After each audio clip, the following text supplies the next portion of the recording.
श्री स्वामी समर्थ प्रेक्षकांनो, हुकमाची राणी या मालिकेमध्ये आता जबरदस्त असा ट्विस्ट येताना आपल्याला पाहायला मिळणार आहे. मालिकेमध्ये आपल्याला इंद्रा राणीचा हनीमून पाहायला मिळणार आहे, पण त्याआधी राणी जशी काय इंद्राजवळ जाते, इंद्राला राणीमध्ये तनिषा दिसते आणि योगायोगाने का होईना किंवा या तनिषाच्या मर्जीने का असेना, पण राणीने तोच लाल कलरचा ड्रेस घातलेला असतो जो तनिषाने घातलेला असतो आणि त्याच्या म्हणजे आपल्या इंद्राच्या आयुष्यात ती काळी रात्र तनिषासोबतची आलेली असते. आता इकडे राणीला त्या ड्रेसमध्ये पाहताच इंद्राच्या आठवणी उफाळून येतात. इंद्रा राणीला ढकलतो, राणीच्या डोक्याला लागतं प्रेक्षकांनो, पण इकडे मात्र राणीच्या डोक्याला लागलेलं पाहून इंद्राने राणीच्या डोक्याची मलमपट्टी करून तिची माफी मागून इकडे इंद्राने त्या रात्रीचं सगळं सत्य आता राणीला सांगितलेलं आपल्याला पाहायला मिळणार आहे. राणीसमोर इंद्रा आणि तनिषाच्या या नात्याचा खुलासा झालेला आपण बघणार आहोत आणि त्यानंतर राणी नक्की काय निर्णय घेणार हे सगळं पाहायला प्रेक्षकांनो खरी मज्जा येणार आहे. हे सगळं मालिकेमध्ये खूप सुंदर पद्धतीने दाखवलं जाणार आहे, पण हे नक्की कशा प्रकारे दाखवलं जाणार हे जर तुम्हाला जाणून घ्यायचं असेल तर तुम्ही आपला हा व्हिडिओ अगदी शेवटपर्यंत बघा, म्हणजे तुमच्या सगळं काही इकडे लक्षात येऊन जाईल. बरं का, आता इकडे मालिकेमध्ये आपल्याला असं पाहायला मिळणार आहे की ही तनिषा मुद्दामहून राणीजवळ गेलेली असते. राणी एकांत शोधण्यासाठी तिकडे गच्चीत गेलेली असते. टेरेसवर ही तनिषाही जाते. राणीला विचारते की राणी, काय झालं, इंद्राचं तुझं पुन्हा भांडण झालं का? राणी तनिषाला काही सांगत नाही, पण ही तनिषा मात्र गोड गोड बोलून इकडं आपल्या या राणीच्या मनातलं सगळं काही काढून घेते. त्यानंतर खरं तर ही तनिषा राणीला बोलते की पुरुषांना टेन्शन आलं तर ती दारू घेतात, पण या सगळ्या टेन्शनचं माझ्यावर रामबाण उपाय आहे, आपणही दारू पिऊया. राणी बोलते, नाही मी पिणार नाही, मागच्या वेळेस मी दारू पिली, काय तमाशा घडला तुम्हाला आठवतंय ना घरामध्ये, त्यामुळे मी दारू पिणार नाही. तनिषा बोलते, चिल यार, मी तुला सांगतही नाही, पण तू माझ्यासाठी ग्लास तर भरशील ना, मला कंपनी तर देशील ना? तर इकडे राणी या तनिषासोबत कंपनी द्यायला तयार होते आणि बोलते ठीक आहे. तनिषा इकडे दारू पिता पिता राणीला बोलत असते की माझ्यासाठी ग्लास भर, आपण असं करूया. आणि आता इकडे ही तनिषा इंद्राच्या कॉलेजमधल्या काही जुन्या आठवणी ते सांगू लागलेली असते. इंद्राला भेंडी अजिबात आवडत नाही. राणी बोलते की खूप आवडते, मी केलेली भेंडीची भाजी तर ते अगदी आवडीने खातात. इकडे तनिषा बोलते की अगं राणी, इंद्रा तुझ्या प्रेमासाठी ती भाजी खात असेल बरं का. यांच्या गप्पा इकडे रंगात आलेल्या असतात. तितक्या तिथे उर्मिला आलेली असते. उर्मिला या दोघींनाही दारू पितानी पाहते आणि बोलते की तुम्ही इथं काय वाईन घेत बसला आहात. आता ही आपली उर्मिला इकडे मुद्दामून आलेली असते, कारण तनिषाला राणीने दारू पाजली. हा जेव्हा बोबाटा होईल तेव्हा मुद्दामून इकडे हिने एंट्री केलेली असते बरं का. त्यानंतर आता राणी तनिषाला बोलते की बाद झालं, आता तुम्ही तुमच्या खोलीमध्ये जावा आणि मी सुद्धा झोपायला जाते. आता आपली राणी इकडे झोपायला गेलेली असते.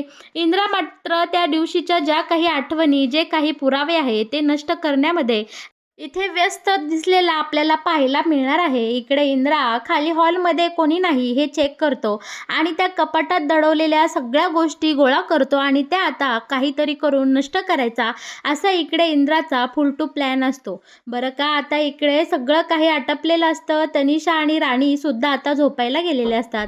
राणी खोलीमध्ये जाते, इंद्रा खोलीमध्ये नाही हे पाहते, पण राणीने इकडे झोपून घेतलेलं असतं. तोपर्यंत इंद्राने त्याचं सगळं काम इकडे तमाम करून टाकलेला आपल्याला पाहायला मिळणार आहे.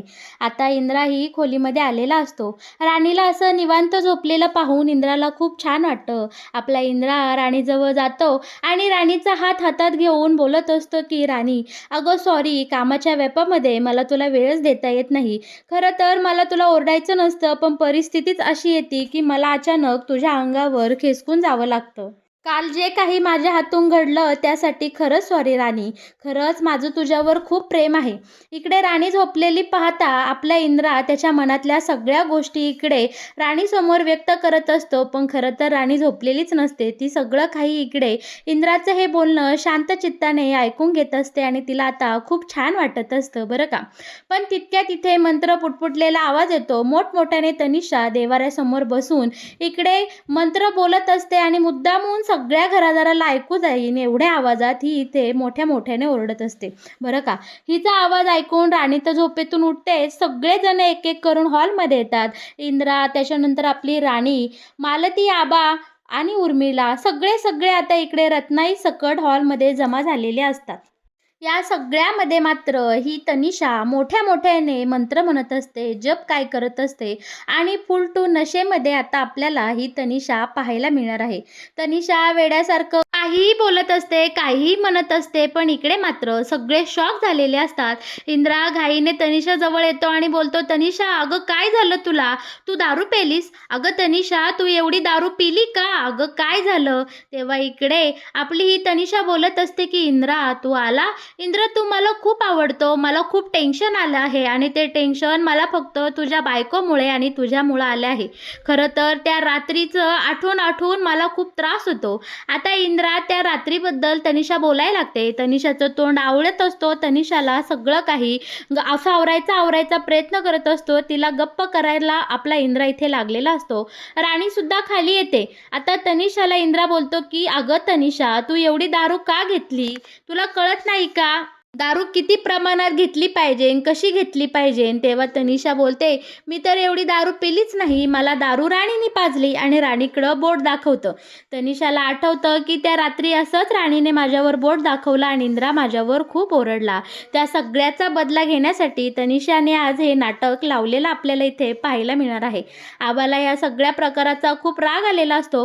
राणी बोलते, की "मी त्यांना दारू पाजली नाही. फक्त त्या मला बोलल्या, की ग्लास भरून दे आणि म्हणूनच मी दिला." तरीसुद्धा इंद्रा इकडे राणीवर ओरडत असतो. त्यात मध्येच उर्मिला बोलते, की "हो, राणी आणि या दोघी दारू पीत बसल्या होत्या. मी पाहिलं, राणीनेच तनिषाला दारूचा ग्लास दिला आहे." आता इकडे इंद्रा राणीवर ओरडतो. बोलतो, की "ती तनिषा लाख म्हणेन मला ग्लास भरून दे म्हणून तू द्यायचा का? तुला तुझं डोकं वापरता आलं नाही का? कशाला तिला एवढी दारू पाजली?" इकडे हा इंद्रा राणीवर खूप ओरडत असतो. राणी बिचारी तिचं मत मांडायचा प्रयत्न करत असते, पण तिला कोणी इथे बोलूनच देत नाही. इंद्रा या तनिषाला घेऊन आता तिच्या खोलीत गेलेला असतो. बाकी सगळे आपल्या राणीकडे एकदम संशयाच्या नजरेने, जशी काही ती आरोपी आहे असं तिच्याकडे पाहत असतात. राणीला या सगळ्याचं खूप रडू आलेलं असतं. तिला खूप वाईट वाटत असतं. तनिषाने आता डावात डाव टाकलेला असतो. तिने तिच्या खोलीमध्ये आता इथे कॅमेरा लावून ठेवलेला असतो फोनचा आणि तिथे ती इंद्राकडनं वदवून घेते, की त्या रात्री जे काही झालं ते आपल्या दोघांच्याही संमतीनं झालं आहे. आणि इंद्रा इकडे नको ते उद्योग व्हायला नको, सगळ्यांसमोर सत्य यायला नको आणि ही तनिषा नशेत आहे म्हणून मान्य करून टाकतो, की हो खरं आहे, त्या रात्री जे काही झालं ते सगळं आपल्या संमतीने झालं. इंद्रा तिथनं घाईनं निघून जातो. त्यानंतर मात्र ही तनिषा एकदम नॉर्मल असल्यासारखी उठते. तो व्हिडिओ चेक करते आणि मनाशीच हसत असते, की "इंद्रा, हेच तर मला हवं होतं. आता कशा प्रकारे तुझी वाट लावते ना ते तू बघशीलच, कारण मी तुला मागच बोलले होते. तुला मिळवण्यासाठी मी तुझा जीवही घ्यायला तयार आहे आणि इंद्रा, तू माझ्या या सगळ्या प्लॅनमध्ये अलगद अडकला आहेस बरं का." आता त्यानंतर सुंदर दिवसाची सुंदर सकाळ झालेली असते. राणी मात्र खूप अपसेट असते. राणीला या सगळ्या प्रकरणाचा खूप त्रास होत असतो. ती बोलते, की "माझी चूक नसताना सगळे माझ्यावर ओरडतात आणि इंद्रजीत, तुम्हीही माझ्यावर त्या तनिषासमोर केवढ्याने ओरडले. या सगळ्यामध्ये माझी चूक तरी काय होती?" या सगळ्या विचाराने आपली राणी खूप खचून गेलेली असते. तिचा धीर आता हळूहळू कमी झालेला असतो आणि तिला खूप वाईट वाटत असतं. तनिषा मात्र तिचा डाव सक्सेस झाला यासाठी ती खुश असते आणि बोलत असते, की "इंद्रा, तुला मिळवल्याशिवाय मी तुला सोडणार नाही. त्यासाठी मी तुझा जीव घ्यायलाही मागे-पुढे बघणार नाही. मला जे हवं आहे ते मी करणारच. मी माझ्या नावापुढे तुझं नाव लावणार. तनिषा इंद्रजीत महाडिक असं नाव मी माझ्या नावापुढे लावणार." तनिषा मात्र आता सुडाच्या आगीने पेटून उठलेली असते. तिने इंद्राला नको ते करायला भाग पाडलेलं असतं. आता इकडे सकाळ सकाळ झाल्यानंतर तनिषा शुद्धीवर येते. इंद्राला बोलते, की "अरे, रात्री जे काही झालं खरं तर ते व्हायला नको होतं. इंद्रा, तू असं कर, तुझ्याकडं जे काही पुरावे आहेत ना ते तू जपून का ठेवले आहे? सगळे नष्ट करून टाक बरं. ते जर राणीच्या हाती लागले तर खूप मोठा प्रॉब्लेम होईल." आता इकडे या तनिषाचं ऐकूनच इंद्रा ते सगळे पुरावे घेऊन जाळण्यासाठी बाहेर गेलेला असतो आणि जेव्हा इंद्रा ते पुरावे नष्ट करायला जातो त्याच वेळी ही उर्मिला तिथं जाते, कारण तनिषाने तिला तसं सांगून ठेवलेलं असतं. इंद्रा बाहेर गेला का तूही जायचं आणि ते शर्ट पाहायचं, त्याच्यावरचं सगळे पुरावे तुला कळले आहे असा आविर्भाव तू दाखवायचा. आणि इकडे तनिषाने जो प्लॅन योजलेला असतो अगदी सगळं काही तसंच इथं घडत गेलेलं असतं. इंद्रा बाहेर जातो त्याच वेळी उर्मिला राणीला जातो आणि आता इकडे या तनिषाच्या ट्रॅपमध्ये आपला इंद्रा पुरता अडकलेला आपल्याला पाहायला मिळणार आहे. पण या सगळ्यामध्ये वेळात वेळ काढून आपल्या इंद्राला त्याच्या चुकीची जाणीव झालेली असते. रात्री जे काही झालं ते सगळं मुद्दामून घडलं नाही, या तनिषाच्या मुळंच घडलं आहे हे सगळं आता इंद्राच्या लक्षात येतो. आणि इंद्राला आठवतं की रात्री मी माझ्या राणीवर खूपच ओरडलं, तिला या सगळ्याचं खूप वाईट वाटलं असेल, तिला गिल्ट आला असेल. आता जाऊन मी पहिली तिची माफी मागतो बरं का. ठरवल्याप्रमाणे आता इंद्रा राणीकडे जातो, राणीला सॉरी बोलतो आणि म्हणतो की राणी, रात्री जे काही झालं खरंच माझं चुकलं, मी तुझ्यावर ओरडायला नको होतं, सगळ्याची शहानिशा करायला हवी होती आणि मगच काय ते मी तुला बोलायला हवं होतं. आता आपला इंद्रा राणीच्या समोर हात जोडून तिची माफी मागतो बरं का. त्यानंतर राणी बोलते की जाऊ दे, झालं गेलं सगळं गंगेला मिळालं, त्याच त्याच गोष्टीवरून विचार करण्यात काहीही अर्थ नाही. आता पुन्हा एकदा राणी विचारचक्रात अडकलेली असते आणि तिला खूप वाईट वाटत असतं. त्यावेळी ही तनिषा नाटकी पुन्हा राणीजवळ येते आणि राणीला बोलते की आय एम सॉरी यार, काल रात्री जे काही घडलं त्यात सगळी माझी चूक आहे, उगाच मी तुझं नाव घेतलं. इंद्रा तुझ्यावर खूप ओरडला ना, मला ह्या सगळ्याचं खूप वाईट वाटतंय. खरं तर मला दारू प्यायची सवय आहे, पण काल रात्री कशी काय एवढी चढली मला कळलंच नाही आणि दारूच्या नशेमध्ये सगळं काही माझ्याकडनं असं होऊन गेलं. आता राणी बोलते की अहो जाऊ द्या, मागच्या वेळी नाही का माझ्यामुळे तुम्हाला ओरडा खावा लागला, तसं ह्या वेळी तुमच्यामुळे मी ओरडा खाल्ला, जाऊ द्या, फिटामफाट झाली ना. राणी हे सगळं हसून नेते, पण तनिषा मात्र राणीला बोलते की राणी खरंच सॉरी, माझ्यामुळे तुमच्यामध्ये खूप मोठं भांडण झालेलं दिसते. तू एक काम कर ना, इंद्राला रेड कलरचा ड्रेस खूप आवडतो, तुझ्याकडे एखादा लाल कलरचा ड्रेस असेल तो घाल आणि छानपैकी नटून थटून इंद्राजवळ जा आणि सगळं काही झालं गेलं विसरून जा आणि मस्तपैकी एकमेकांमध्ये आता टाईम स्पेंड करा, छान एकमेकांना वेळ द्या आणि एकमेकांमध्ये विलीन होऊन जा. इकडे तनिषाने बरोबर राणीच्या मनात गुगली सोडलेली असते आणि तनिषाने राणीला तोच त्या दिवशीचा लाल कलरचा ड्रेस घालायला इथे भाग पाडलेला आपल्याला पाहायला मिळणार आहे. बरोबर इकडे तनिषाच्या डावामध्ये राणी फसते. राणी सुंदरपैकी रात्रीची तयार झालेली असते, तोच लाल कलरचा ड्रेस छानपैकी घातलेला असतो आणि इंद्राही आता इकडे घरी आलेला असतो. राणीचं हे रूप पाहून इंद्रा अगदी तिच्यावर फिदा झालेला असतो. राणी इंद्राच्या जवळ येते आणि इंद्राला बोलते की अहो झालं गेलं सगळं विसरून जा, आता ती वेळ आली आहे, आपण दोघांनीही आता एकरूप झालं पाहिजे, एकत्र आलं पाहिजे. मला आता आपल्या दोघांमध्ये तिसरं कुणीही नको आहे. खरं तर या राणीचं हे सुंदर रूप पाहून इंद्रासुद्धा राणीवर भाळतो. राणी जसजशी जवळ येऊ लागते, इंद्राही अगदी मनमोहक झालेला आपल्याला पाहायला मिळणार आहे.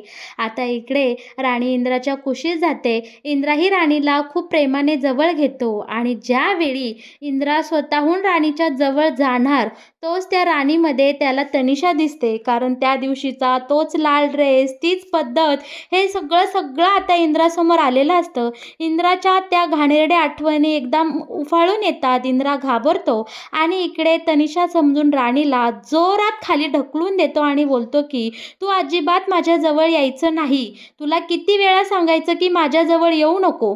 आता इकडे इंद्राने राणीला एवढ्या जोरात ढकललेलं असतं की अगदी राणीच्या डोक्याला इथे जखम झालेली आपल्याला पाहायला मिळणार आहे. नंतर थोड्या वेळाने इंद्रा शुद्धीवर येतो आणि बोलतो की राणी मला माफ कर, सॉरी अगं, मला असं वागायचं नव्हतं. आणि इकडे तनिषाने ते सगळं ऐकलेलं असतं आणि तनिषा बोलते कशी वाट लावली तुमच्या हनीमूनची, ज्या हनीमूनची राणी तू एवढी स्वप्न पाहत होती त्याची वाट लावायची तर मी ठरवलं होतं आणि अगदी माझ्या मनासारखं झालं. आणि आता इथनं ही तनिषा निघून जाताना आपल्याला पाहायला मिळणार आहे. पण घाबरलेला इंद्रा राणीला उचलतो, राणीच्या डोक्यावरची ती जखम व्यवस्थित साफ करतो आणि त्याला मलमपट्टी लावताना आपल्याला इथे पाहायला मिळणार आहे. आणि आता आपला इंद्रा असाच घाबरलेला असतो, डायरेक्ट राणीचे पाय धरतो, राणीला बोलतो की राणी मला माफ कर, मला असं वागायचं नव्हतं, पण परिस्थिती अशी आली की मी तुझ्यासोबत असं वागलो, मी खूप घाबरून गेलोय ग, मी एका खूप मोठ्या कात्रीत सापडलंय, मला ती तुला सांगता येईना आणि मला काय होतंय ते कळेना, यामुळे आपल्या दोघांमधलाही दुरावा खूप वाढत चालला आहे बरं का. आता राणी सुद्धा या वेळेचा चांगला फायदा घेते आणि इंद्राला बोलते की अहो तुम्हाला माझी शपथ आहे, जे काही घडलं ते तुम्हाला आज मला सांगावंच लागेल, तुम्ही नक्की कसल्या कैचीत सापडला आहात, नक्की तुम्हाला काय झालं आहे तुम्हाला आज मला सांगावंच लागेल. आता इंद्रा इकडे शक्तीमध्ये अडकलेला असतो आणि इंद्राचाही आता सगळा संयम संपून गेलेला असतो. इंद्रा राणीच्या समोर हात जोडून उभा राहतो. दोन्ही पायांवर बसतो आणि राणीला बोलतो, की "राणी, मला माफ कर. माझ्याकडनं एक खूप मोठी चूक झाली. ज्या दिवशी तू तिकडे तो नवस फेडायला गेली, त्या रात्री तनिषा घरी आली आणि ती घरी आल्यानंतर जे काही त्यांच्यामध्ये घडलं, ते सगळं सगळं इकडे राणीला इंद्राने सांगितलेलं असतं. आणि यावर इंद्रा असंही म्हणतो, की "तनिषा मला बोलते, की आमच्यामध्ये सगळं काही झालं, पण मला ते काही आठवत नाही. कारण मला खूप दारू चढली होती. मी झोपून गेलो आणि सकाळ उठल्यानंतर मला जे काही दिसलं तेवढंच मला आठवतं आहे." आता इकडे अखेरीस आपल्या इंद्राने सगळं सत्य राणीला सांगून टाकलेलं असतं आणि या सगळ्या एवढ्या मोठ्या सत्यातून आता आपला इंद्रा मुक्त झालेला असतो. राणीसमोर तो पूर्णपणे व्यक्त झालेला आपल्याला पाहायला मिळणार आहे. प्रेक्षकांनो, आता राणी यावर काय निर्णय घेणार?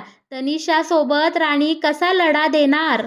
हे सगळं सगळं आपल्याला येणाऱ्या काही भागांमध्ये पाहायला मिळणार आहे. तर मग प्रेक्षकांनो, कसा वाटला तुम्हाला हुकमाची राणी या मालिकेचा हा नवीन ट्विस्ट? मालिकेत येणारे असेच नवनवीन अपडेट जर तुम्हाला सगळ्यात आधी जाणून घ्यायचे असतील, तर तुम्ही आपल्या व्हिडिओला नक्की लाईक करा आणि आपल्या चॅनलला सबस्क्राईब केल्याशिवाय अजिबात कुठे जाऊ नका. धन्यवाद.